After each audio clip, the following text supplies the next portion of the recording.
Hi everyone, welcome back to my channel and thank you so much for joining me. So I'm going to be sharing a blog post that outlines the top 10 educational research studies from 2025. So if you're interested in hearing my thoughts, my opinions about some of the research that was released in education from 2025, then please keep on watching.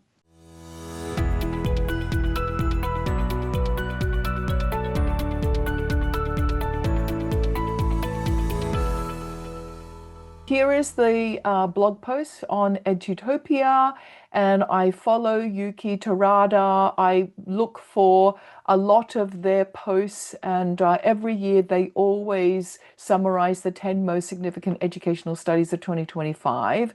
And I have read through this, so they've got the top 10. And I've read, the first one, of course, cell phone banning, phone-free zones. There was a big study on maths word problems, which I'll talk about later, and the flaw in that. But anyway, this is the original blog post, and I thought, why don't I use Google NotebookLM? I've read it already to kind of break down those 10 to give you a summary, and then I'm going to give you my opinions. So I've just shared that link, created a new notebook, and can you give me a summary of the top 10 studies? I'm going to say, and then let's just wait for Google Notebook to just summarize those. And I still think it's important that you do read, but sometimes we don't have time to read or we're on the road, right? Or if we're out and about. So I read it first, but if I was out and about and I wanted a quick summary, I probably would just create a quick video or audio overview. Okay. So here we go. The impact of cell phone bans. A massive study involving 17,000 students in India found that removing cell phones from classrooms substantially improved grades, particularly for struggling students. So beyond academic gains, phone-free environments led to fewer disruptions, better student relationships. Interestingly, after experiencing these bans, students became significantly more supportive of the restrictions. Interesting. Okay. So that was the first one. And I'm very mixed about cell phone bans or phone-free zones. I do believe in phone-free zones. I do believe there's a time and a place where we shouldn't have our cell phones.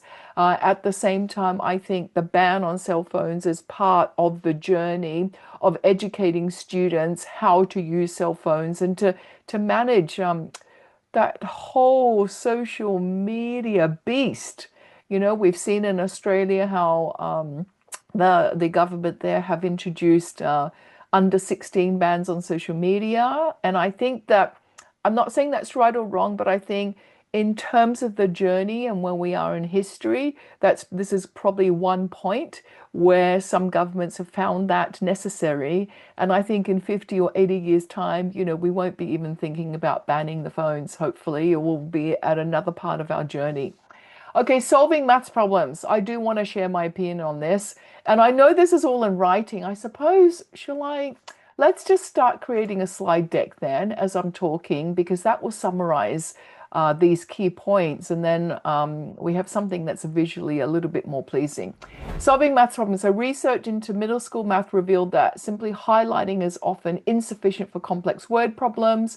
Instead, capable problem solvers use organizational strategies such as sketching diagrams, categorizing information, and labeling to offload information from their working memory. Students use these note-taking techniques, who use these, 29% were more likely to solve the problems correctly. And so I always encourage when someone sits down and we're looking at a word problem to write something. I think it's really important that you write something down. So when I look at a maths problem, I just start writing, even if it's just some of the key words, or I start drawing a picture, because I can't hold all of that information in my memory, in my working memory at the time. So I need to offload that by at least having a plan or writing something down or things that I know. Even if I think it's a formula that's not relevant or relevant to the problem, I still write it down. So I would definitely say encourage organizational strategies such as sketching diagrams and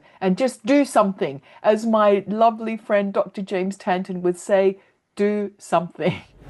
Okay, the power of the microbreaks. I absolutely believe in this. New research indicates that student attention begins to waver just 5 minutes into a lecture.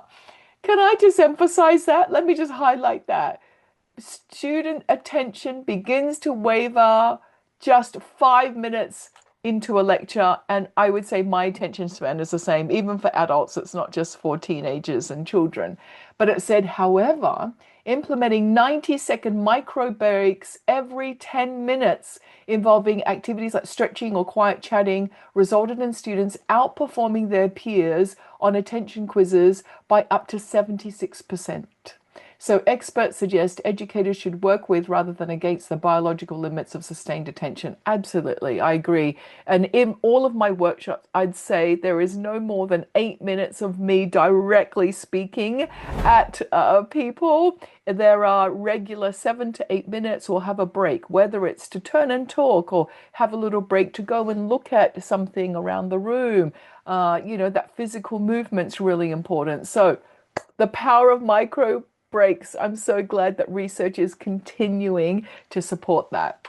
Okay, handwriting versus typing for literacy. Okay, so we've known this for quite a while. Study of 5-year-olds found that writing by hand is far superior to typing for developing reading skills. So handwriters achieved 92% accuracy in naming letters compared to 75% for typers, and were twice as accurate at writing letters from dictation.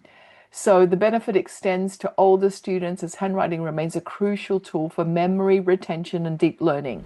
So we all know about that big famous study from Princeton. We want to encourage handwriting, and even in all of my workshops, I sometimes gift a notepad. If there's not like 200 people, if there's like 30 people, I'll gift a notepad because I don't want the art and craft of handwriting to be a lost art. So it's important that we continue to handwrite. Okay, number 5. Well, these studies are really aligning with my values. The value of productive struggle. And I've read this already. It really is about encouraging that zone of proximal development based on Vygotsky's work from the 70s, but really focusing on that Goldilocks just right? You've got enough challenge, you're still struggling, but it's just right. You're not intervening too quickly. So the study says intervening too quickly when a student struggles can inadvertently damage their confidence and motivation. And I think I have that problem. I really try and stop myself when I'm working with teachers to not just tell them the answers or not to intervene, but it's that art and that dance, right? It's very nuanced, that dance between whether you should intervene in the learning journey or whether you should not, and just let the learning happen. So it damages confidence and motivation if we intervene too early. Studies show that when adults step in to solve problems for children as young as 5, the students become less motivated to persist with difficult tasks. Educators are encouraged to provide scaffolds such as hints or questions rather than just giving direct answers. I couldn't agree more. Okay, let me just start scrolling down here. Let me just scroll down a little bit. My slide is still generating, so we're still looking at this very, boring interface, but hopefully the slide deck will finish soon. Number 6, AI in special education paperwork. So AI is proving effective at reducing admin burden on special education teachers. So that's to do with IEP goals written by teachers and those generated by ChatGPT. The biological benefits of recess. Okay, a study measuring cortisol levels in hair found that elementary students who received 45 minutes of daily recess had 68% less chronic stress than those who had only 30 minutes. So, of course, I think, it's important that we incorporate recess and breaks and time for students to socialize and focus on their well-being. The essential role of relationships. Oh, another one that resonated with me.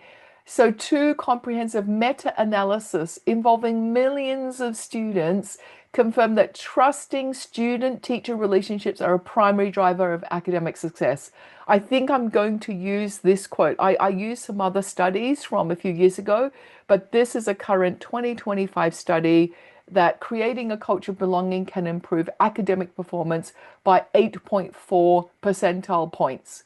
The research reinforces the idea that relationships before rigor absolutely is a reliable lever for learning. So I always say to new teachers, you've heard me say this before, teaching is like real estate. It's all about relationships, relationships, relationships. And then number 9, practice-based teacher training. So when training new teachers, active rehearsal and role playing were found to be more effective than traditional theory-based study. I think that that's quite obvious. I think, teachers need to be in the classroom and really experiencing live student behaviors, student responses, and responding to different questions and discussions. So prospective teachers who practice specific moves with coaches and received immediate feedback were more proficient at managing classroom interactions than those who only discussed theoretical frameworks. Okay, I think that's quite an obvious one.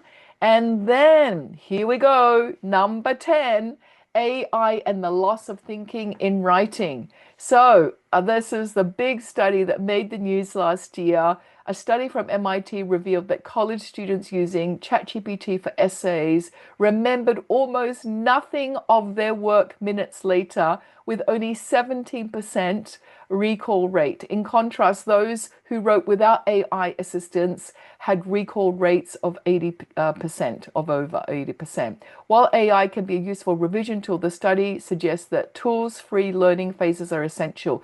So that's not how I interpret that study. My opinion is that why would we be using ChatGPT to write an essay for us anyway? I think any AI tool is really helping us to augment our creative ideas and our critical thinking. So I would use ChatGPT or any large language model to brainstorm different ideas, but we have to focus on the process again. This study is focusing on the end journey, the destination of an essay. But what if we use AI tools to focus on the journey? So it's about, augmenting learning, using it as a thought partner, and then asking students to write, right, freely based on the ideas and based on the outputs of the large language model. And, to help improve writing, but not to, I think, just use it as a substitute. I feel like in this study, the large language model, which was ChatGPT, was used as a substitute for thinking rather than augmenting thinking and learning. So I've gotten to 10 and I can see that my slides are ready. So here, education at a crossroads. So here, wow, a beautiful summary. I'm going to make sure that I share this in the comments section below. Theme 1, the digital dilemma, removing phones. I mean, this is so much easier to understand, right, than just the words that I just showed you. But I wanted to make sure that you could actually click on any of the sections in the blog to clarify and verify that information. Theme 2, the enduring power of fundamentals. So handwriting, don't intervene too quickly, more play. Oh, this is so good. I mean, NotebookLM, you are, one of my top 5 for 2025, and I think you're going to continue to be one of my top 5 tools for 2026. The cognitive toolkit, this is talking about capable problem solvers, offload a lot of the low-level thinking, right? So draw diagrams when you see a problem, do something to help you problem solve. And then the attention is a myth. So microbreaks, I use 7 to 8 minutes with adults. So I can't imagine that teenagers or children are any longer than that. Teaching is not theory, it's got to be practice, and you just got to have sheer experience in the classroom to really hone your craft, I think. And then a balance mandate for 2026 and beyond. What is this recommendation? Leverage tech as a tool. Yep. Double down on the fundamentals. Yep. Focus on human relationships. Embodied learning like handwriting, productive struggle, and the biological need for play. Lovely. Lovely. Okay. So that was a summary of the top educational research studies from 2025. Thank you so much to the authors for putting this together. Every single year, you always put together this list. I read so many papers, and sometimes it's so difficult for me to even just try and get it down to a list of 10. But I think this is a really good list, so I'll put a link of the blog in the comment section below as well. So thank you so much for joining me this week, and I hope to see you next time. Bye.